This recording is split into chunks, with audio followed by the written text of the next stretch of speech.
Hi folks, welcome back again for another exciting video.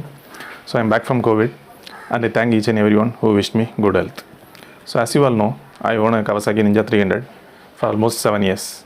But here my younger brother owns this Ktm RC390 for almost the past 5 years. So today we will have a detailed review of this RC390.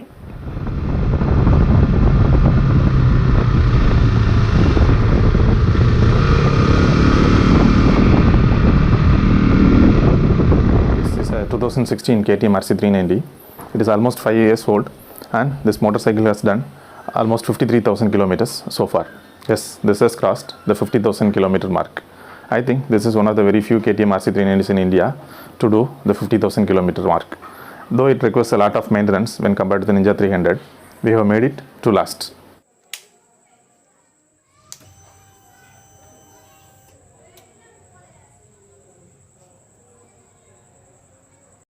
So we used to call them as twins since this RC390 has almost done all the trips Ninja 300 has done. The longest being our trip to Shimoga district in Karnataka, which was 940 kilometers and took us 16 hours. Yes, my brother has ridden this RC390 for 940 kilometers in a single day.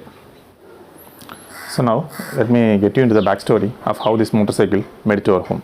So I purchased my Ninja 300 in 2014 and my brother used to ride my Ninja 300. He was well used to the power of the 300. So in 2016, when he decided to purchase his first motorcycle, we shortlisted the Yamaha R3 and the Ktm RC390.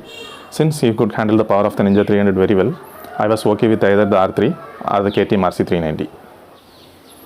The R3 would have been a better choice for touring, even there is a Ninja 300 in the home already, but the lack of service center and showroom made it difficult for us to take the R3. Also, my brother wanted to get the white with red shades for the R3, which was not available in India at the time. So obviously, we had to go with the Ktm RC390. So these are my initial impressions with this motorcycle. It produces a lot of power and torque when compared to the 300.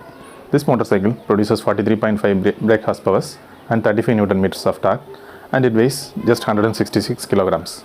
It pulls like anything, even with a pillion, which I miss in my Ninja 300.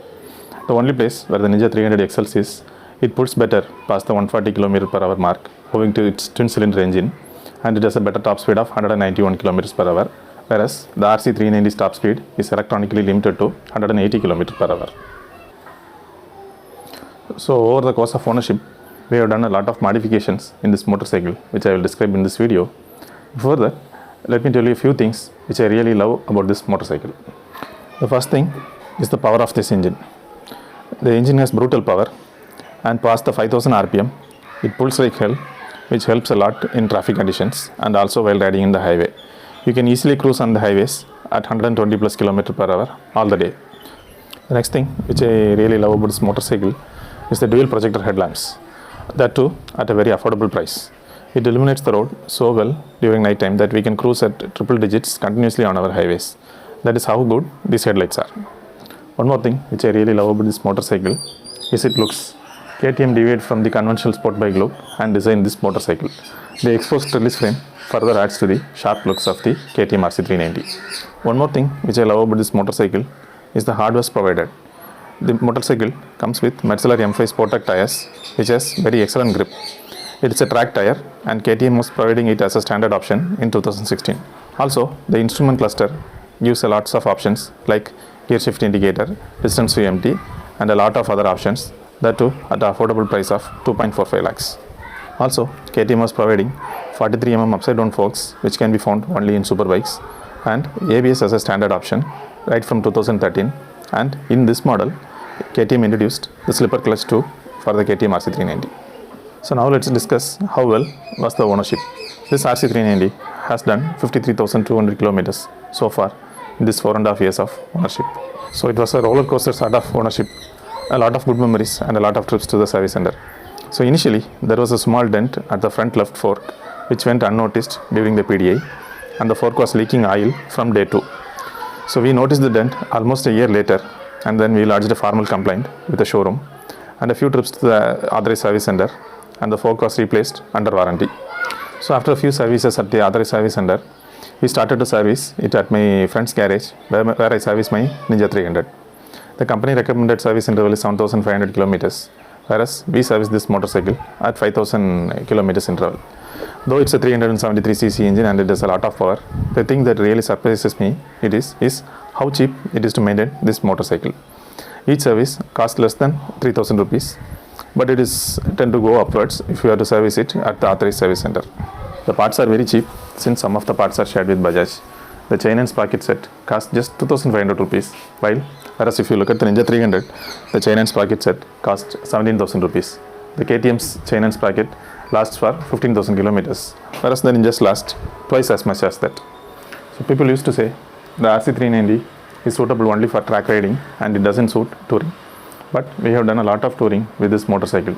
The longest being our trip to Shimoga district in Karnataka, where my brother rode for 940 kilometers in 16 hours.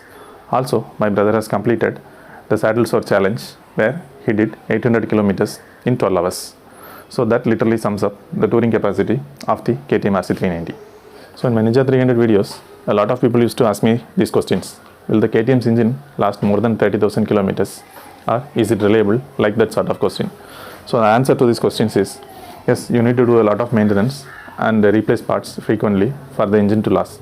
Here, I'll tell you what are the works done in this engine so far in this 53,000 kilometers.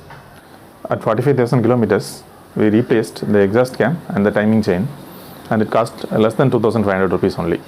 Then during last year's COVID outbreak, the motorcycle was kept without running for almost 5 months, during which the timing chain tensioner gave up, which created a domino effect. The timing chain went out, the rocker arm and the cam followed suit, and finally the piston rings gave up, due to which there was power loss and white smoke started coming out of the exhaust.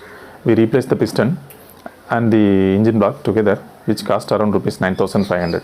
Pretty cheap considering the parts replaced. So these are the major works we have so far done in this engine over this 53,000 kilometers. Had the motorcycle been running properly, I think even these works would not have been necessary. Also, we have done a lot of upgrades over the course of the ownership, which I will describe one by one now.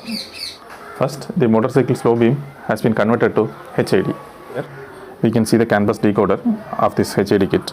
The already bright headlight has now become even brighter. The total kit cost around rupees 3,000 only.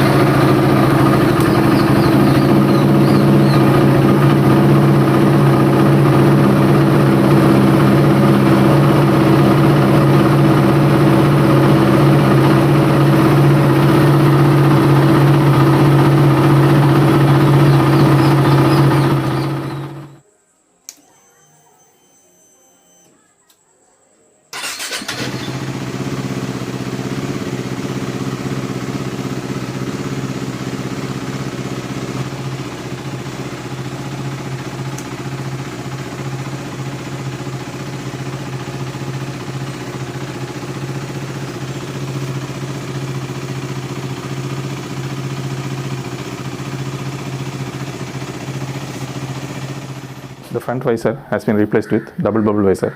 This is a KTM power part and it cost 12,000 rupees. This is pretty costly considering this is a KTM power part. The modification which I love the most is the brakes. The stock disc is 300 mm in diameter. We upgraded to 320 mm semi-floating rotor in the front. We installed the same disc with 230 mm diameter in the rear. I really love the design of the disc. The front disc costs rupees 6,000, whereas the rear disc costs rupees 2,500 only. We have also installed EBC sintered brake pads. Also, the bike comes with steel braided brake lines for the front and rear. So, the brake works a lot better after these upgrades. Also, we have painted the brake caliper to red for the looks. Also, we have installed radially mounted brake master cylinder, and the motorcycle comes with radially mounted brake caliper. The air filter has been replaced with K&N with open airbox. This makes the bike sound a lot better, but there will be loss of acceleration. We have installed Moxie racing lever for the clutch lever, which has 6-way adjustments.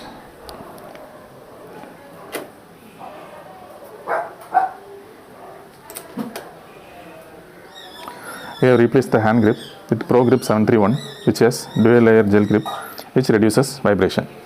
The stock fork oil is 20 WT grade, which has been replaced with Liquimoli 5 WT grade oil, which is lighter in weight, and the coolant has been replaced with engine ice. We did one more experiment with this motorcycle which didn't work well. We installed hydraulic clutch for this RC390. Since the oil sump was near the engine, the oil got overheated and melted the rubber seal present in the piston and the clutch wouldn't engage. So we completely discarded this setup and reverted back to the original. So these are the modifications which we have done with this motorcycle.